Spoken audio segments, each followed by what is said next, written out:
A box of strawberries, a Valentine's rose, and a machine that builds advanced chips all compete for space in the same invisible flying bottleneck.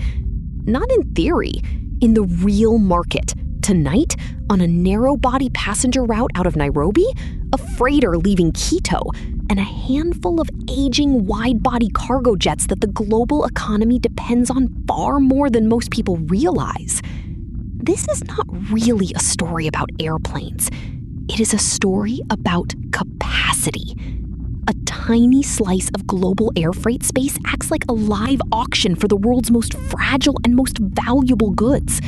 When that space tightens, prices move quietly, fast, and often before consumers notice why. And lately, that pressure has been building. Think about what air cargo actually carries. Not just urgent parcels. It carries Kenyan roses headed to Amsterdam auctions, Chilean and Peruvian berries racing shelf life clocks into the US and Europe, vaccines, salmon, luxury fashion, smartphone components, and the lithography subsystems and spare parts that keep chip fabs running. Air freight is the premium lane of the economy, used when time matters more than transport cost. The hidden mechanism is brutally simple. Airlines sell space. Freight forwarders, shippers, and brokers bid for it. If belly capacity on passenger flights disappears, or if older freighters are grounded for maintenance, the remaining space becomes a silent auction. A rose stem, a berry punnet, and a semiconductor tool part do not share a category. They share a plane.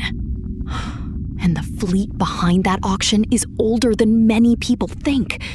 According to IBA and Cerium fleet data, a large share of the world's dedicated freighters are converted older passenger aircraft, especially Boeing 767s and 777s, with many classic 747 freighters still doing the heaviest lifting on long-haul lanes. That matters because aging aircraft need more maintenance downtime, face tighter parts availability, and are vulnerable to sudden capacity drops when demand is already concentrated.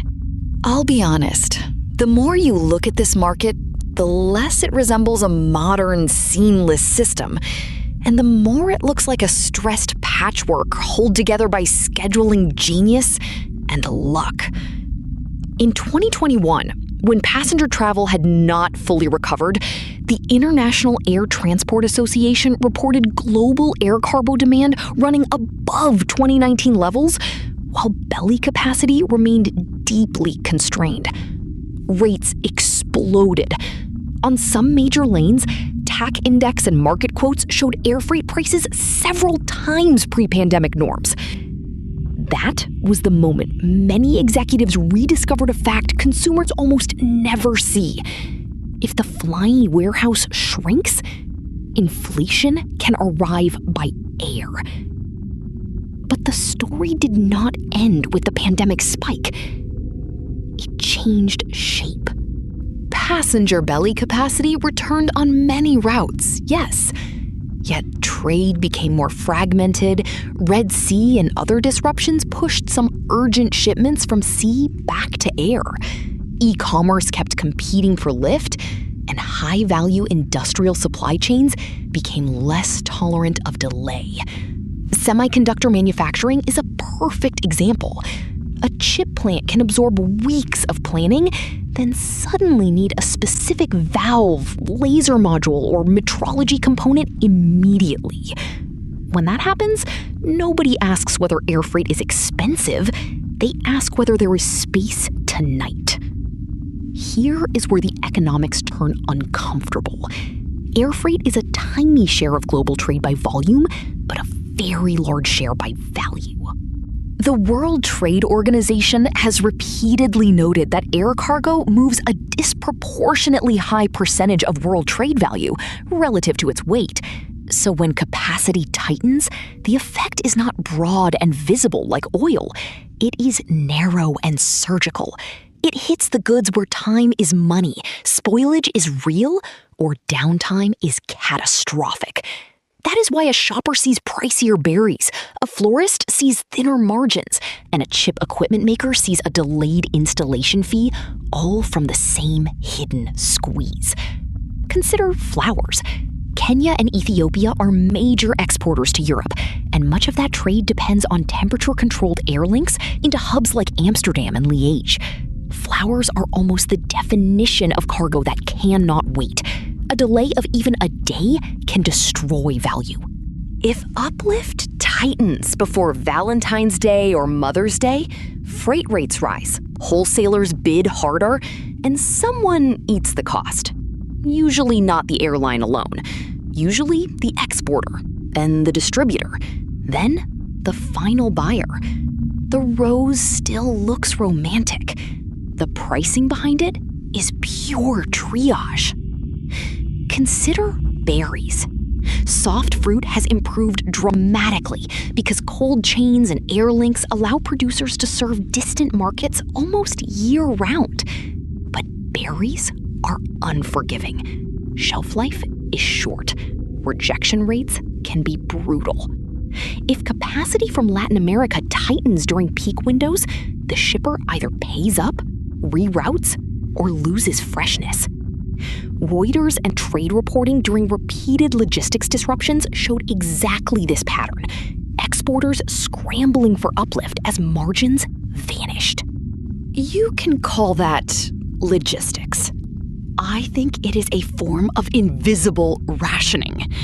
And then there are chips. Not finished chips in every case, but the ecosystem around them. Precision tools, spare parts, photomask materials, specialty chemicals, and emergency replacement components. ASML has described in filings and presentations how installation timing and service continuity matter enormously for advanced lithography systems. These machines are too large for simple air shipment as complete units, but their critical subcomponents and service parts often move through premium logistics channels because fab downtime is extraordinarily expensive. 1 hour lost in a high-end fab can mean hundreds of thousands of dollars, sometimes more. So what happens when the same constrained network that carries roses is also carrying the parts that keep a fab alive? The market does what markets do. It gives the space to whoever can justify the highest price. Romantic gift, healthy snack, or strategic industrial input. The aircraft does not care. Mini hook. But the strangest part is not that these goods compete. It is that they often compete through routes passengers barely notice. A huge amount of air cargo rides in the belly of passenger aircraft. That means tourism, business travel, visa policy, geopolitics, and airline route planning all affect the price of perishables and industrial resilience. A canceled long-haul passenger route is not just bad for travelers. It can remove daily cargo capacity from a trade lane and push freight into a tighter market overnight.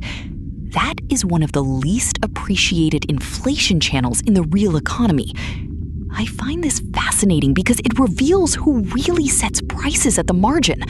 Not always the farmer, not always the retailer. Sometimes it is a network planner in Doha, Frankfurt, or Atlanta deciding whether a route gets frequency, and a maintenance manager deciding whether an older freighter can stay airborne another cycle before heavy checks. But wait, there is a twist most headlines miss. The biggest risk is not just high rates, it is fragility. When a market depends on older freighters plus passenger bellies, capacity can look normal right up until it suddenly is not. One maintenance issue, one labor disruption, one weather shock at a hub, one geopolitical rerouting, and the auction resets instantly.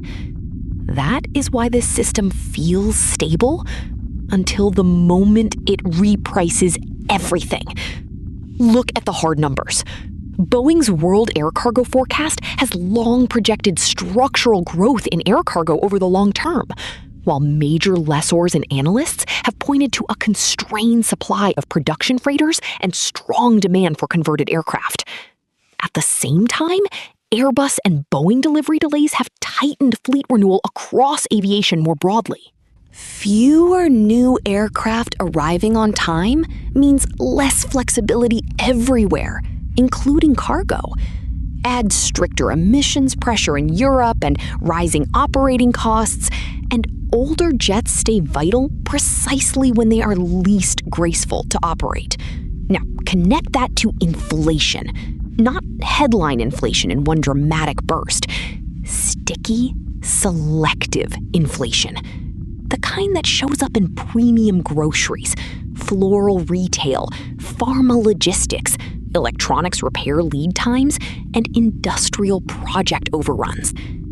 Central banks can measure broad price levels. They are much worse at narrating these micro bottlenecks in plain English.